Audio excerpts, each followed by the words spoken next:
Martin Sheen, Apocalypse Now.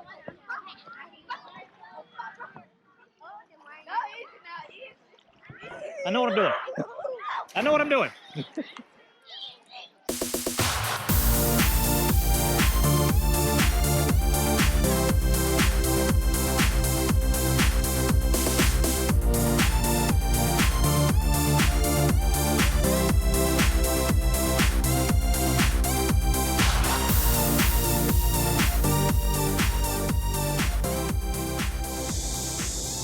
Top of the morning to ya.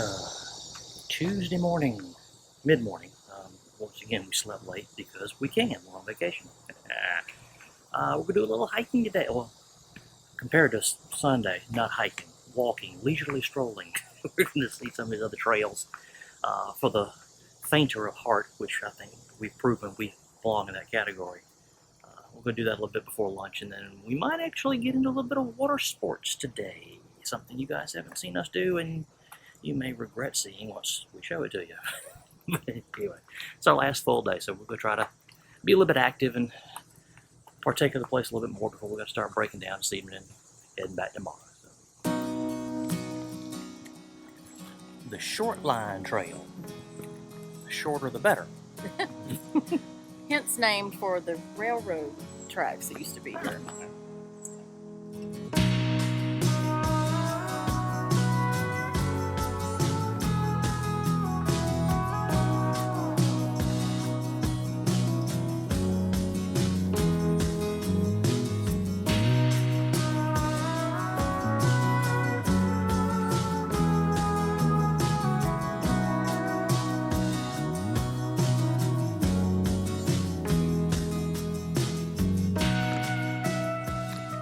Close enough to the end of this trip that I can speak it aloud and not have too much in the way of jinxing repercussions. Have you noticed it's not raining? And it hasn't been terribly hot this trip. I mean, we're here mid-July, and I mean, it's been warm, mid to high 80s, but it could be a whole lot worse. Yes, definitely. A little bit of humidity, but I think we've really hit the weather jackpot this trip around, so. Yes, we have. Praise be to the vacation gods.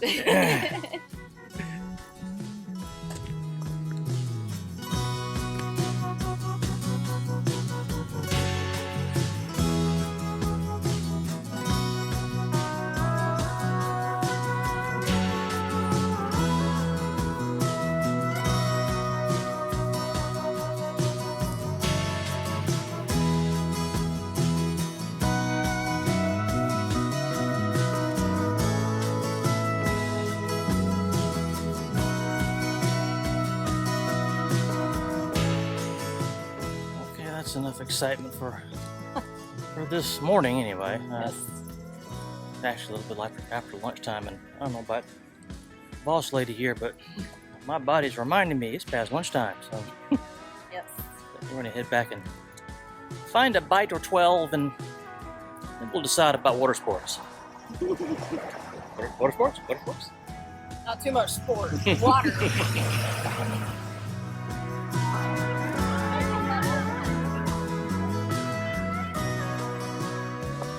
Water sports. 3, 2, 1.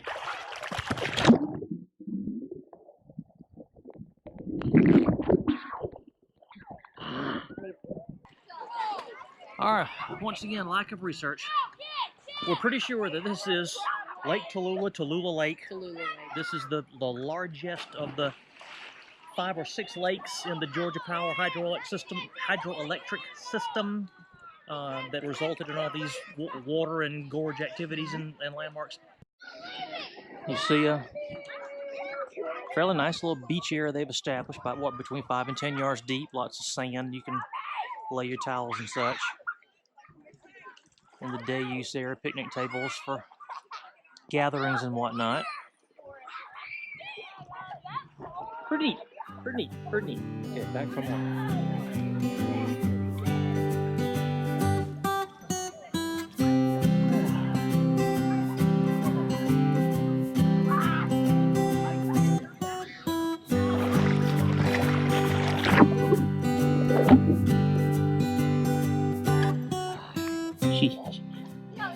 checking me out.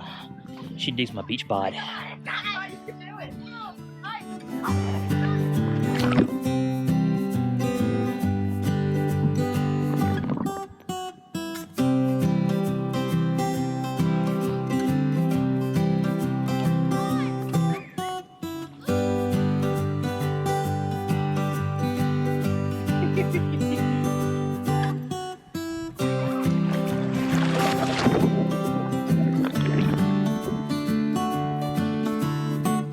Something else we've learned today.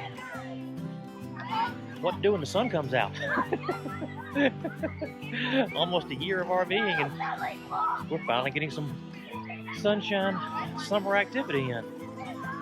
I can get used to this.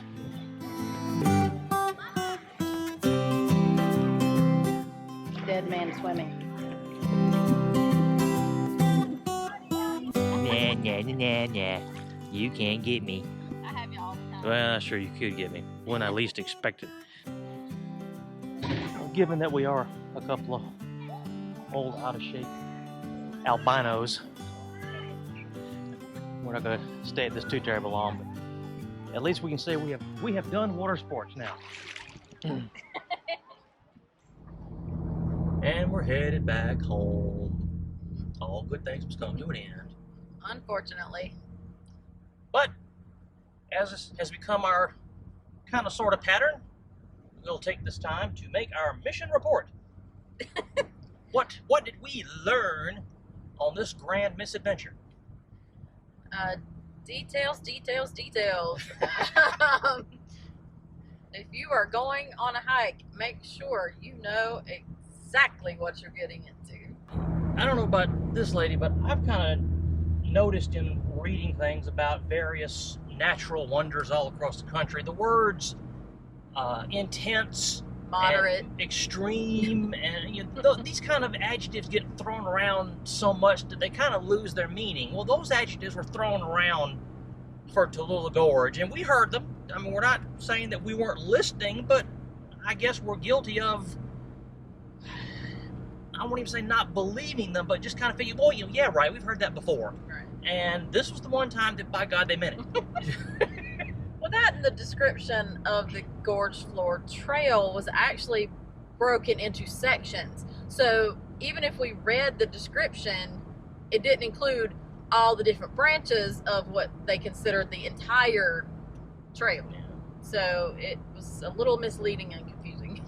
I guess the lesson to be learned there is, just because you've done your research, don't assume that you're ready. I guess be prepared for anything, and I know that's easier said than done, but as much as we enjoyed that experience, we could have enjoyed it even more and had a little bit less fear for our lives if we had been properly prepared, and we weren't. All right, lesson number 2 that we have learned is to make sure that you have meals planned out for the time that you're going to be gone, to make sure that you have things that can fit into the small refrigerators in your RV, especially ours, because ours is a little bit smaller, and to make sure that air circulates properly. We learned that today, or on this trip as well, because if you pack it completely full, it's not going to get cold, or as cold as it needs to be to save your food. But also make sure you have all the supplies that you need. Like, I prepared marinades for some of our things for the grill in Ziploc bags to save space. Just kind of figure ways to consolidate. I took all the meat out of the grocery store packaging and put them in storage Ziploc bags and things like that, just to utilize as much space as possible. And if you overload your refrigerator, that's incentive to eat it faster so you can make room for the air to circulate in there and get things colder. Is that your excuse? Yeah. Okay. And I think third lesson for this trip is one that I'm a little bit surprised we haven't had to learn already, and it's related to that task that we all enjoy and brings us closer together and increases our bonds of relationships so strongly, and that's backing into your campsite. I mentioned to you earlier in the trip that we actually had a wonderfully smooth experience getting the Falcon situated this time around, even in that smallish site. But we didn't think about until a day or two later when I walked behind the camper and looked up. You should remember to check for foliage, overhanging tree limbs, any kind of vegetation that might be touching your rig once you get it in place. We had a good sized limb that was making contact with the Vulcan the whole time he was parked, and I didn't feel right about going there and just trying to break it off, because that's your technically Messing with nature, marring the park property. So I just kind of left it there. But there was a big gob of spider web in that branch, so and then we did find a couple of little spiders in the camper over the course of the long weekend, and I'm sure they just kind of moseyed down that tree and moseyed down a vent and got inside. So that's something we're gonna have to kind of have on our checklist when we adjust into sites in the future, is not only looking down but looking up and be more aware of surroundings. Once again, learn from our mistakes. Keep an eye on those things when you do it yourself. Yes.